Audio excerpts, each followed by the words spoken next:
मेरे आका मोहम्मद रसूल सल्लल्लाहु अलैहि वसल्लम, उसकी ताकत का तुझे अंदाजा नहीं है। तेरा मेरा रिश्ता क्या, ला इलाहा इल्लल्लाह, तेरा मेरा रिश्ता क्या, ला इलाहा इल्लल्लाह। तेरा मेरा रिश्ता क्या। बहुत ही खूबसूरत वीडियो लाए हैं इम्तियाज़ जलील साहब का सीरतुन नबी सल्लल्लाहु अलैहि वसल्लम के बारे में। आप इस बयान को पूरा सुने, शेयर करें, सब्सक्राइब करें। ला इलाहा इल्लल्लाह, अरे तेरा मेरा रिश्ता क्या।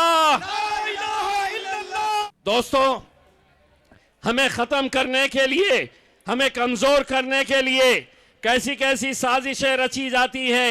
आप इस बात का गवाह होंगे कि जब हमारे नबी करीम सल्लल्लाहु अलैहि वसल्लम के खिलाफ किसी ने गुस्ताखी की तो महाराष्ट्र के तमाम मुसलमान लीडर्स खामोश थे, लेकिन मैंने कहा कि ठोकर मारता हूं ऐसी सियासत को कि मेरे आका के ऊपर जब बात आएगी तो चलो निकलो सड़कों के ऊपर। और कैसा काफिला निकला आपने देखे है हिंदुस्तान की तारीख के अंदर।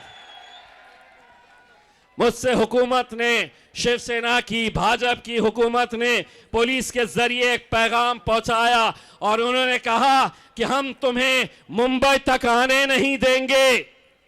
हमसे कहा गया कि तुम्हें कुछ किलोमीटर के बाद ही रोक दिया जाएगा। मैंने उनको एक जवाब दिया कि तेरी ताकत का अंदाजा मुझे है कि तू कितनी ताकत लगा सकता है।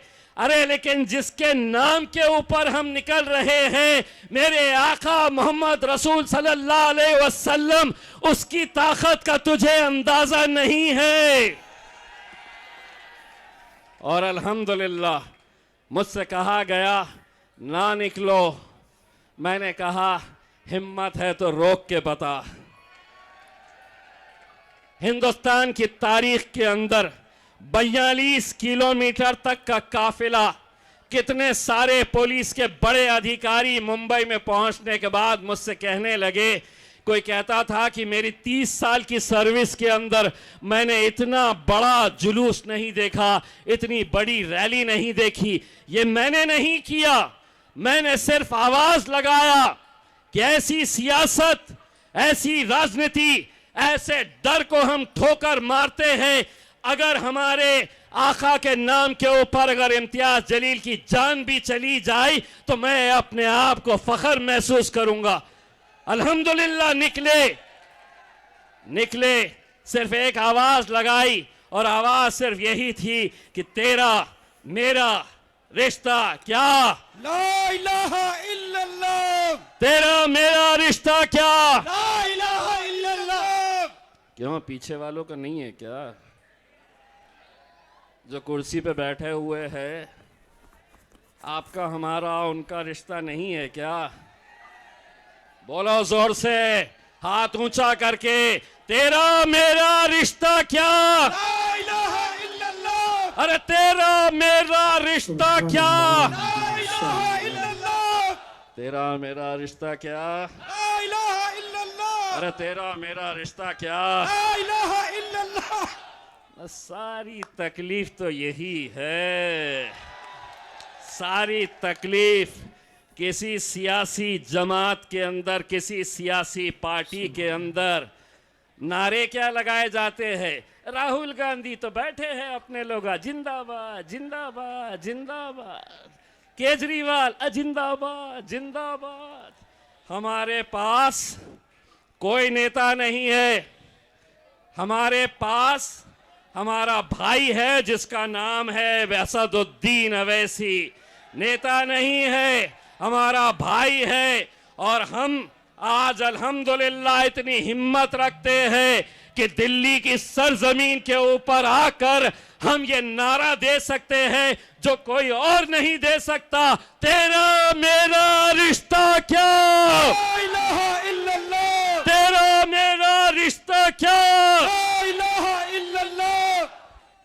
बोलेंगे, डट के बोलेंगे। यही एक जमात है जिसने सिखाया है हमें बोलना। और जब से असदुद्दीन अवैसी साहब सियासी मैदान के अंदर आज कश्मीर से कन्याकुमारी तक जब बोलते हैं तो उन्होंने यही बात सिखाई है कि बोलो, हक की बात बोलो, जो नाइंसाफी हो रही है उनके लिए खड़े रहो, लड़ो, उनके लिए आवाज दो। मैं आप लोगों से मेरे भाई, मैं हाथ जोड़कर एक भाई एक बेटे की हैसियत से मैं आप लोगों से अपील करने के लिए आया हूं। इस बार हमारा सर शर्मिंदगी से झुकने मत देना। बहुत हिम्मत करके हमने ये फैसले लिए हैं। बहुत इल्जाम हम पे ऊपर लगाए जाएंगे, बहुत बातें हमसे कही जाएगी। ये इलेक्शन मेरे भाई, ये इलेक्शन महर ताहिर हुसैन का नहीं है, शादाब का नहीं है, उनकी बेटी का नहीं है। आप तसव्वुर करिए मेरे भाई, कैसे 5-5 साल बिना किसी जुर्म के साबित हुए जेलों के अंदर बंद है।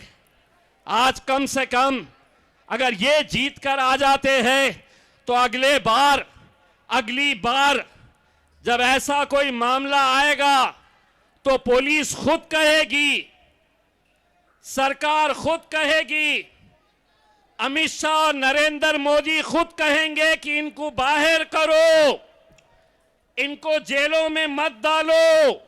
अगर जेल में डाले तो ये एमएलए बनकर बाहर निकलते हैं। समझो,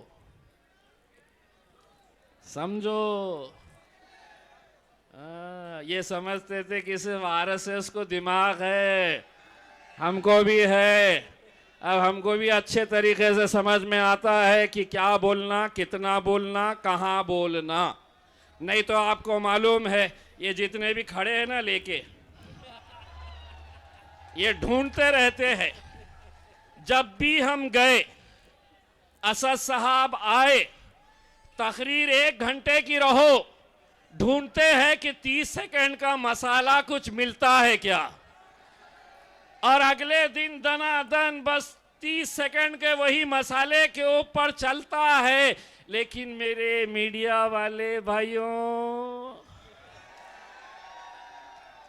मैं भी 24 साल पत्रकारिता कर चुका हूं। अब मुझे मालूम है कहाँ क्या बोलना। आधा हम बोलते, आधा पब्लिक बोलती। अब जैसा जो लोग इस मुल्क के अंदर फिजा खराब कर रहे हैं, अब हम उनके बारे में आधा हम बोलेंगे, आधा ये बोलेंगे। सभी का खून शामिल है यहाँ की मिट्टी में, सभी का खून शामिल है यहाँ की मिट्टी में। ये मुल्क हमारा है। कौन बोला है वो हमारा है?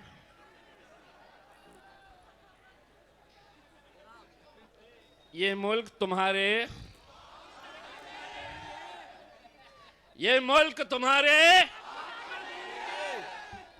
ये मुल्क तुम्हारे बाप का नहीं है। बाप की जागीर नहीं है, बाप की जागीर। अब ये केस मेरे पे बना सकते क्या? नहीं बना सकते। आधा अपुण बोले, आधा ये बोले, तो इनके हाथ में क्या लगा? इसको क्या बोलते? बाबा जी का लो, ना केस ना कुछ। हमको समझ में आ गया। अब हम इशारों में भी बात कर लेते हैं तो लोग समझ जाते हैं। हम अगर खामोश खड़े खड़े ऐसा यूं भी देख लिए तो लोगों को मालूम पड़ जाता है कि अब ये पतंग के ऊपर मोहर लगाना है करके। थोड़ी सी जमीन हिलती हुई नजर आ रही है।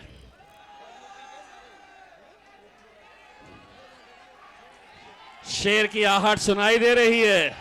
यकीनन ऐसे ही लीडर और ऐसे ही हम सबों का पेशवा, ऐसे ही रहबर की ज़रूरत है, जो एक सियासी कुर्सी में बैठकर ईमान को झिंझोड़ने के लिए उनकी तकरीर हम सबों के लिए काफ़ी है। आप यहीं तक अपने वीडियो को महदूद ना रखें, जल्द से जल्द 10 लोगों तक शेयर करें, चैनल को सब्सक्राइब करके अपने राय कमेंट बॉक्स में ज़रूर दें। मिलते हैं अगले वीडियो।